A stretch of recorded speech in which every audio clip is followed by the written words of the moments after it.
이어서 정의안 전 개혁신당 부산시장 후보의 음료 피습 자작극 사태 후폭풍 소식 전해드리겠습니다.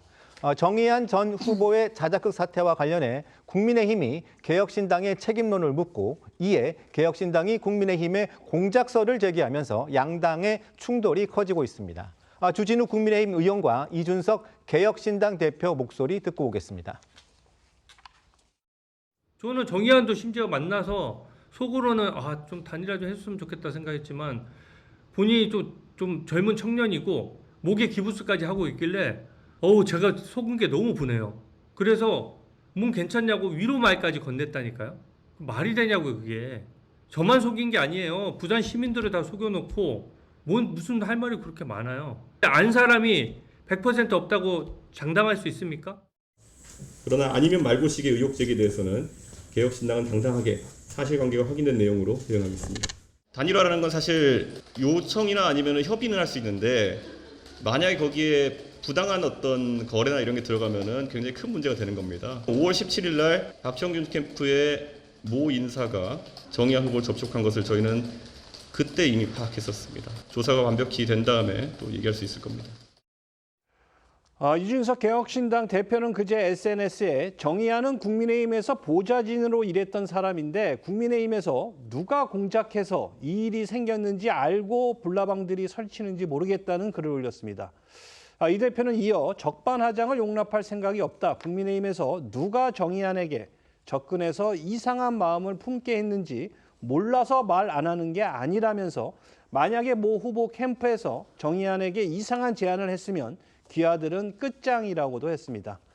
이 대표는 어제도 SNS에 글을 올려 정 전 후보가 당과 연락을 끊었던 시기 국민의힘 인사들과 활발히 연락했던 것에서 단서를 찾아보면 의문이 풀릴 것이라며 정의안 전 후보와 또 국민의힘과의 접촉 가능성을 거듭 언급했습니다. 이에 대해 국민의힘 주진우 의원은 SNS를 통해 속은 부산 유권자들을 더 화나게 하는 적반하장이라며 이 대표의 발언을 비판했습니다.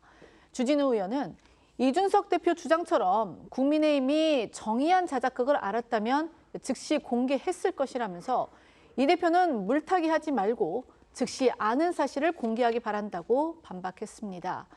오늘 개혁신당과 국민의힘 최고위원들 사이에서도 공개 신경전이 이어졌는데요.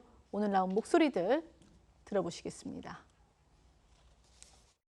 중앙당과 아무런 논의도 없이 상대 후보 측이 개인 후보에게 접근해 단일화를 제안했다면 정치적 협잡입니다. 단일화용 자작극이었는지 아닌지는 경찰과 국민이 판단해야 될 내용입니다. 단일화 사주 했습니까? 안 했습니까?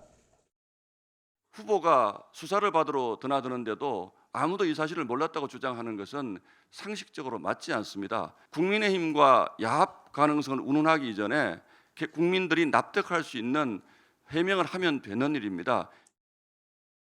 개혁신당 이준석 대표가 정의안 후보의 자작 테러 범죄를 우리 국민의힘이 배후에서 공작한 것처럼 주장했습니다. 이준석식 나쁜 정치의 모든 것을 보여주고 있습니다. 어떻게 해결해 나가느냐에 따라 정당의 존폐가 달려 있습니다. 국민의힘과 개혁신당이 정면 충돌하는 상황에 이어지자 6.3 지방선거 이후 해산한 박형준 국민의힘 부산시장 후보 선거대책위원회까지 나서서 입장을 냈죠. 네, 그렇습니다. 박형준 캠프 선대위 대변인을 맡았던 이 서지현 전 부산시 의원은 입장문을 통해서 정의안 자작극은 개혁신당의 문제라며 개혁신당 일각이 박형준 선대위를 향한 근거 없는 음모론을 유포하고 있다고 밝혔습니다. 서 전 대변인은 박형준 선대위는 자작극 사실을 선거 이후 언론 보도를 통해 처음 알았다며 만약 선거 전에 자작극이라는 사실을 알았다면 정 전 후보는 후보직을 유지하기 어려웠을 것이고 보수 대통합 차원의 단일화 노력 역시 필요조차 없었을 것이라고 주장했고요. 그러면서 단일화는 이번 부산시장 선거에서 실제 성사되지도 않았다며 단일화가 없었는데 단일화를 위해 자작극을 벌였다는 주장은 성립할 수 없다고 밝혔습니다. 네, 이현정 의원님. 네. 정의안 전 후보의 음료 피습 자작극 사건이 단순한 형사 사건을 넘어가지고 정치권 책임 공방으로 가고 있습니다. 그런데 개혁신당 측은 부산시장 선거 과정에서 이 정 전 후보에게 단일화를 이렇게 제안했던 국민의힘이 이 영향을 미쳤다고 지금 주장을 하고 있습니다.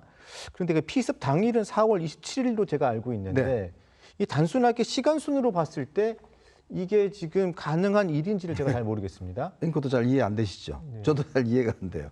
도대체 후보 단일화 문제와 이 자작극 문제가 어떻게 연결된다는 건지 저는 그 설명을 좀 이준석 대표가 시원하게 해줬으면 좋겠어요. 자, 후보 단일화 문제는 후보들 간의 단일화 문제는 어디든 다 있을 수 있습니다. 서울시장 같은 경우도 개혁신당 후보와 오세훈 시장 후보가 단일화 문제가 논의가 있었잖아요. 결국 깨졌지만 마찬가지로 부산시장 같은 경우도 당연히 단일화에 대한 논의가 있었겠죠. 근데 단일화를 하기 위해서 자작극을 벌이나요? 그게 왜 도움이 되죠? 저는 그 논리적 비약을 잘 이해하지 못하겠어요. 자, 지금 이 문제는 결국은 개혁신당이 정의한 후보의 자작극 문제를 언제 알았는지, 그러면 몰랐으면 몰랐는 것 따윈 무책임 문제, 무능 문제, 뭐 이런 문제 지적되는 거 아니겠습니까? 자기 당에서 낸 유력 후보인데 그 당의 후보가 지금 자작극을 벌인 것조차도 모르고 있었다? 그리고 국민의힘 보좌관 출신이라고 그러는데 그거 알면서 공천한 거 아니에요? 지금 정의한 후보가 국민의힘 부산 의원의 보좌관 출신이잖아요. 근데 그 본인이 알면서 공천해서 뭐 이만한 사람이 없다. 신원 서판 뭐 좋고 다 좋다. 인지도 빼고는 다 좋다라고 본인이 이 선전했던 사람 아닌가요? 그런데 이제 와서 국민의힘 보좌관 출신이고 뭔가 이 후보 단일화에 대한 뭔가 거래가 있었다? 아니, 자작극을 벌이면 그게 후보 단일화에 도움이 되나요? 전혀 안 되는데 그럼 국민의힘에서 그걸 자작극을 벌이라고 이야기를 했겠습니까? 저는 이거는 전형적인 이준석 대표의 프레임 전환이다. 결국은 본인이 지금 피할 수 없는 여러 가지 책임 문제가 떠오르니까 이거를 지금 후보 단일화 문제로 지금 프레임을 전환해서 하려고 하지만 글쎄요, 우리 국민들 그렇게 쉽게 여기에 넘어가지 않습니다. 자작극 테러 문제가 좀 다른 방향으로 튀고 있는 것 같아요. 어떻게 보십니까? 그러니까 지금 문제는 자작극 테러예요. 근데 갑자기 뭐 단일화 뭐 사주 얘기하는 거는 동문서답이에요. 왜 동문서답하겠어요? 뭐 자작극 얘기 계속하면 본인들에게 부정적인 영향이 계속 커지니까 그런 거 아니겠습니까?